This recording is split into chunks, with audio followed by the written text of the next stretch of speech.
quickly after you've been away. Your beard, Simon, it kind of all hangs around under the chin, but not on the chin. You got some sort of problem there? No, not that I'm aware of. No, it's a very interesting decided to grow in various patches around the face. I wish we were on TV this evening so our listeners could see. Well, there is a webcam, isn't there? Well, I hope it's possibly the worst beard I've ever seen. This has been finely groomed over the last 6 months, probably. I was stood watching Lewis Hamilton's beard in the paddock the other day, as I was interviewing him, and that kind of grows under the chin. But that's deliberate. He's gone for a bit of style there. Deliberate. It's alopecia of the well, I mean, I hate to say it, but it's coincided with Oxford's probably longest unbeaten run in God knows how long, and I couldn't shave it off before the playoff matches, and so all of a sudden, lo and behold, law of, what have you, and they go in there. He's not under the sun because he hasn't got one. Anyway, didn't I see there was a back in the beard for the World Cup? Yeah. Well, that's right. Yeah, but it's halfway there, isn't it? Yeah, exactly. Not much further. And still in the studio with me, Tom Barnes and Richard Hume, who took part in a race. A race to row across the Atlantic, starting where? We start just off Tenerife, a small island called La Gomera. Beautiful place to go on holiday, finishing where? Antigua. Nelson Soxod, Antigua. Yeah. Even more beautiful place to go on holiday, and in between you spent how many days in a boat? 72 days with each other. 8 hours and 43 minutes. Yeah, exactly that. Yeah, we crossed the finish line just outside the harbour in Antigua and then rowed into the harbour to a very warm welcome of friends, family and sort of people on holiday. And where did you come in the race? We came 8th overall and 6th in our class. That's pretty good. There was 30 boats on the start line, and it was the first ever year where all the boats who started made it all the way across. That's never happened before. How many days behind the leader were you? It was won by a solo, and we were 20 days behind him. Sorry, one by a man who rowed himself. Yeah, it was a small boat and he had muscles. I say cheated, that's not fair because he might be listening actually. But he had a very unusual design of his boat, and it acted and it sort of blew him across really. He was very clever. He started and his was the only boat like it because you could either do the race as a solo, a pair, or a four. And obviously we were in a pair. I'm really sorry, I just have to interrupt for 2 seconds there, because Brazil has finally scored. And you know what? It was kind of worth waiting for as well. Macon with a goal. It might have taken a bit of a deflection. The North Korean keeper is looking just a touch disappointed with himself on this one. But he's slotted that in from the tightest of tight angles. To be honest, the width of a rudder from the byline here, as he picked up the ball, lovely pass, put him into the area, got to the byline, and it swerved in the air. Keeper was expecting just to go straight across. There is the example of the World Cup ball doing what keepers have feared it's going to do all the way through the tournament. Shouldn't have gone in really, should it? Was he crossing? He was crossing. Yeah. That wasn't a shot at all. I mean, to be fair, the North Korean keeper rather left the door open at the near post, but it shouldn't have done what it did there.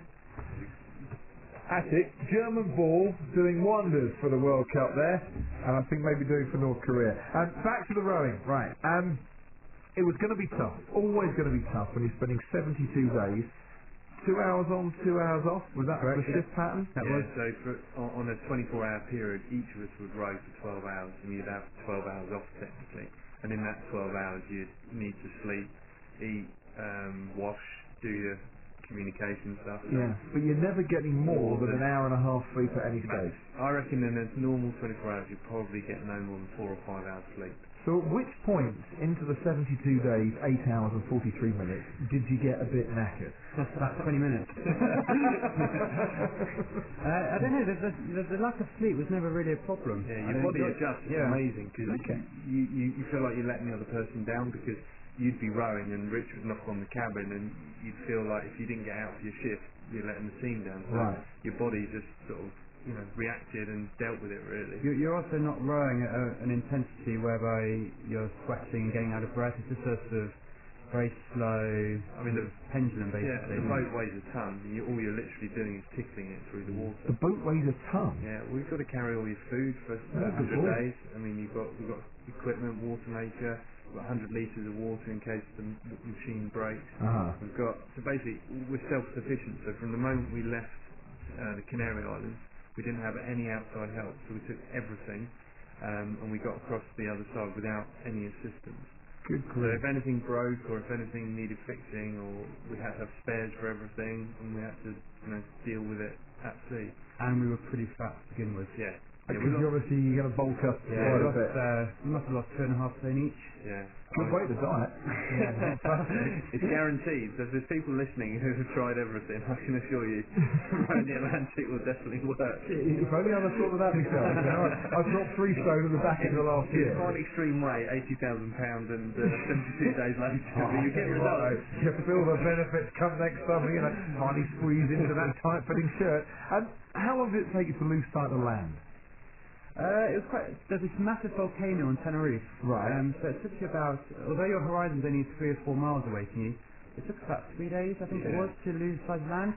But on the way in, we thought we'd see land from about 50 miles away, and it got to 40 and 30 and 20 and no land. And we thought our navigation was going wrong, we thought no. what we were doing. And we eventually saw it about 9 miles out. But the problem is, once you then see it, you've then got a landmark, and then you realise how slowly you're going. Yeah. Whereas beforehand, you have no idea. You jump in the water, and the boat suddenly, the current's taking the boat 20, 30 yards away by the time you bring your head out of the water, but you've got no idea really how fast you're going. Because really on day, when you lose sight of land, day 3, for argument's sake, could be the same as day 70.